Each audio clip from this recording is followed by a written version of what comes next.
Meus cumprimentos à nossa estimada audiência da série Claves Notariais e Registrais.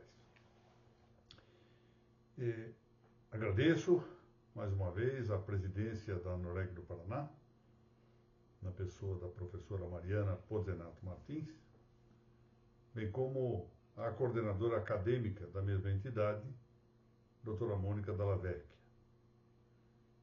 Cumprimento e também agradeço o apoio dos confrades e confreiras da Academia Paranaense de Direito Notarial e Registral. A exposição de hoje prossegue na série das fontes do direito notarial e registral, que atinge a sua 30ª parte, tratando neste passo sobre o tema dos costumes, como fonte do direito, em especial do direito notarial e registral, e vamos tecer aqui algumas considerações nessa e na próxima aula sobre a questão dos costumes nesses dois ramos, direito notarial e registral, em que eles realmente não parecem muito frequentes. E vamos explicar, então, qual é o campo do costume que deve ser particularmente considerado quando se trata das notas e dos registros públicos. Primeiro, por que os costumes não têm a relevância que em outras áreas possuem, por exemplo, na área do antigo direito comercial, ou hoje no direito empresarial, não tem essa mesma relevância no campo das notas e dos registros? É porque as notas e os registros respondem estritamente ao princípio da legalidade. Um dos princípios desses regentes das atividades notariais e registrais é exatamente o princípio da legalidade. E o princípio da legalidade, que é, portanto, fortemente observado no plexo do direito notarial e do direito registral, atende com isto à finalidade dessas instituições das notas e dos registros, que é a de dar segurança jurídica. A segurança jurídica, decisivamente, só pode corresponder à positividade do ordenamento, onde não haja um ordenamento estabilizado, onde não haja, portanto, uma previsão de condutas lícitas e também uma previsão escarmentada, ou seja, castigada de condutas ilícitas, não se pode pensar em segurança jurídica. Se não há segurança de orientação, não há segurança jurídica. Mas é claro que essa positividade do ordenamento, que é algo exigido para a segurança jurídica e, portanto, para atender ao princípio da legalidade, não corresponde exclusivamente a textos de leis em sentido amplo. Quer dizer, a textos de leis, de medidas provisórias, de decretos, de resoluções, portarias, códigos, etc. Ela pode, claro, ser proveniente dos costumes, como é, aliás, um exemplo dos povos conduzidos exatamente por esses costumes. Existem povos que são conduzidos pelo direito costumeiro e não por textos. Aí está um exemplo aos nossos olhos da predominância desses costumes nos países da common law. Mas, diversamente, nos países em que convivem leis escritas e costumes, é o caso do Brasil, parece melhor atendida a segurança jurídica com a textualização, havendo textos de lei.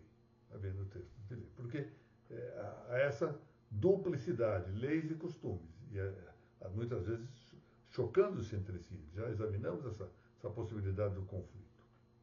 Muito bem. Claro, há um exemplo flagrante de costume na esfera extrajudicial, que é o da observância da prioridade no tempo. Ou seja, basicamente a ideia é essa: quem chega primeiro é primeiro atendido. Há uma fila, uma lista de atendimento. Em boa parte das vezes, essa fila ou lista é física. Antigamente, no registro de imóveis, era frequente a fila à frente do guichê ou da boca única de recepção dos títulos. E, em nossa época, isso foi substituído com as senhas da fila eletrônica. Mas existe ainda a fila. Existe fila. Mudam as características da fila, da fila física para a fila eletrônica, mas a fila existe. Ao lado, porém, de uma ou outra indicação de costume de conduta, chamado costume de conduta, ou seja, de ações praticadas. Há uma outra sorte de costume que tem muito melhor fortuna no direito extrajudicial, pelo menos fortuna quantitativa, fortuna de ocorrência, ocorre muito mais vezes. Trata-se do chamado costume interpretativo. Costume interpretativo. Que também, sob certo aspecto, poderia nomear-se costume compreensivo. São espécies que se distinguem. São muito próximas entre si, nós vamos adiantar já algo que eu falarei afinal. A expressão costume interpretativo tem uma dominância ampla em virtude do influxo do positivismo jurídico, do normativismo jurídico, que já não distingue muito interpretação e compreensão. Então, normalmente falamos costume interpretativo para significar tanto o costume interpretativo propriamente dito, quanto o costume compreensivo, ou costume de compreensão. Já vamos distinguir uma e outra coisa. Bom, em exposições anteriores aqui desta série, Fontes do Direito Notarial Registral, desse capítulo das nossas claves, já deixamos dito que na linha do direito romano, o costume jurídico passou a entender-se como o direito introduzido pela reiteração do uso. A nota-clave estava nesse binômio, uso e reiteração. Uso e reiteração. Reiteração do uso, portanto. Mas antes dessa adoção da ideia do costume, tal como indicada essa ideia no direito romano, durante muitos e muitos séculos, prevaleceu de maneira segmentar, em algumas áreas, não em todas, mas em algumas áreas, a ideia de um costume que compreendia não a reiteração do uso, mas sim o ensinamento transmitido, a tradição, ou mais exatamente o legado ou patrimônio da tradição. Por isso que se falava, de acordo com os nossos costumes, tal coisa é assim assado. Não era uma questão de exigir conduta, mas sim exigir a continuidade de uma lição, a continuidade de um ensinamento. Isso, para ter ideia, convivendo com a ideia do costume no direito romano, essa noção de costume, equivalente a legado tradicional ou patrimônio da tradição, vigorou até muito avançada a Idade Média. Muito avançada, já na baixa Idade Média foi que se abandonou ou fez prevalecer essa ideia do costume no sentido romano. Antes disso, o que predominava, em alguns segmentos, por exemplo, no segmento do direito canônico, era o costume como expressão do ensinamento transmitido, das lições recebidas. E é com esse sentido de costume, como ensinamento transmitido, que se chega à noção de costume interpretativo. É dizer, aqui não se trata de uma conduta reiterada que seja objeto material de um dado costume. Não se trata de examinar a fila e dizer a fila é um costume. Não. Aqui o de que se trata é de que se interprete ou se compreenda alguma coisa, ou seja, que se interprete uma conduta ou que se compreenda uma norma de conduta. Isto é costume. O modo de interpretar e de compreender, já não a própria conduta, mas o modo como se interpreta essa conduta ou o modo como se interpreta a norma de conduta.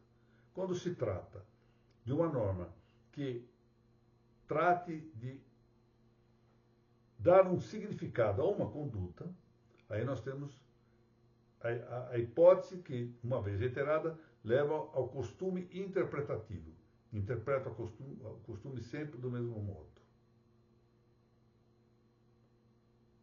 Então, por exemplo, imaginemos que um pai de família, um avô, como é o meu caso, a cada vez que vê um neto, põe a mão na cabeça do neto, claro. Eu vou pôr a mão na minha cabeça porque eles estão fazendo muita bagunça, mas põe a mão na cabeça do neto. Muitos interpretarão isso como um gesto de bênção.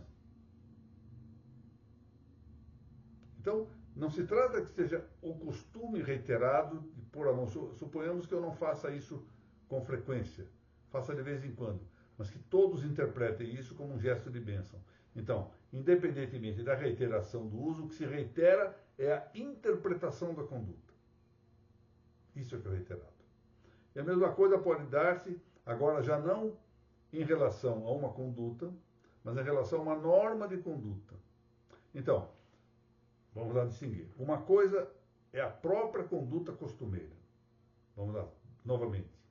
O fato de eu, vamos admitir que toda vez que vejo um dos meus 4 netos, coloque a mão sobre a cabeça deles. Reitero essa conduta. Então, dirão, ele tem o costume de fazer isso. Bom. Outra coisa é que eu faça isso de vez em quando, mas que todos os que estejam vendo isso interpretem do mesmo modo. Reiteradamente interpretam como uma atitude de bênção, e não que eu esteja apertando a cabeça de uma criança. Então aqui estou interpretando uma conduta. O que é reiterado é o modo de interpretar, e não a própria conduta. Ou ainda pode dar-se o caso de que eu compreenda uma norma de agir, compreenda reiteradamente essa norma de agir, produz ou não essa norma de agir alguma repetição, algum fenômeno de reiteração. Então vamos supor aqui, a título exemplificativo, um determinado texto de lei. Um texto cujas palavras devam ser compreendidas. Eu preciso compreender o que a lei diz. Mas nós sabemos isso. As palavras tantas vezes têm o risco de alguma impropriedade, de equivocações, de ambiguidades. Então, desse nosso texto suposto, ou seja, do enunciado, do dictum da lei que nós estamos aqui cogitando, o que eu tenho é a tarefa de compreender o que diz o texto. Toda vez que nós nos aproximamos, os juristas e até as pessoas do povo que têm que ler as instruções de uma lei, constantes de uma lei, têm de compreender o texto. Então eu tenho a tarefa de inventar, no sentido de descobrir o significado normativo, propriamente o objeto do conceito. Esse objeto do conceito, uma vez apreendido, integra o que se chama de compreensão lógica. Os termos têm 2 propriedades, a compreensão e a extensão. A compreensão nos dá as notas de um conceito. Tautologicamente, compreender é dizer o que compreende um conceito. Então, do texto da lei, o que nós fazemos mediante essa tarefa de compreendê-la é extrair um significado normativo. Ora, se nós reiteramos, suponhamos que haja uma série de possíveis significados normativos divergentes um do outro, dissonantes um do outro. Se nós reiteramos sentenças, sejam essas sentenças doutrinárias, sejam sentenças administrativas, sejam sentenças judiciais, sejam sentenças populares, o povo também tem o direito plenamente de compreender as normas de agir, o direito não é feito apenas para os juristas, não é? Se nós reiteramos essa compreensão com sentido uniforme, nós temos aí um costume compreensivo, um costume de compreensão. Se diversamente, o que se tem é a reiteração de sentenças com o mesmo sentido uniforme, já não quanto a normas de conduta, não quanto a um texto de lei que eu tenho que dele extrair um significado normativo, mas quanto a fatos similares, aquela conduta que eu mencionei, de pôr a mão sobre a cabeça de uma criança, nós temos aí, dada essa reiteração interpretativa, o costume interpretativo. Aqui sim, propriamente dito, costume interpretativo. Calha que, na linguagem dos juristas, prevalece, ao menos desde a predominância do normativismo jurídico, que é o zeniano, ou seja, do normativismo do que nós chamamos normalmente de positivismo, tem prevalecido a expressão costume interpretativo para ambas essas categorias que acabamos de referir, o costume interpretativo, propriamente dito, e o costume compreensivo, o costume de compreensão. E por que isso?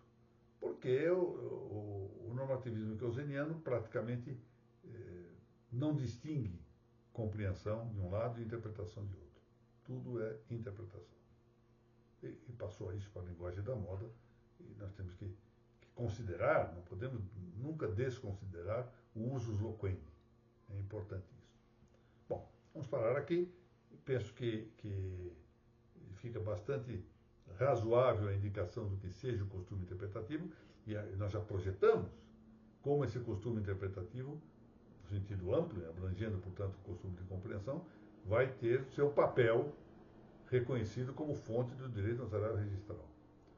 O que sempre ou frequentemente se interpreta ou se compreende num dado sentido, e seja que a lei se aplique com esse dado sentido.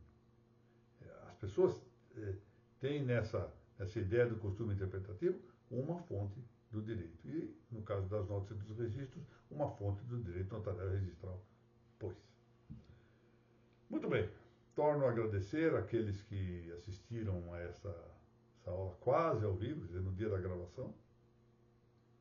Aqueles que venham assistir no futuro, também o saúdo. Cumprimento meus confrades e confreiras da Academia Paranaense de Direito Notarial Registral. A professora Mariana Pozenato Martins, presidente da ANOREG Paranaense. A professora Mônica Dalla Vecchia, coordenadora acadêmica também dessa mesma entidade, da ANOREG. E guardemos-nos, se Deus assim permitir, para a aula, a exposição da próxima semana. Muito obrigado.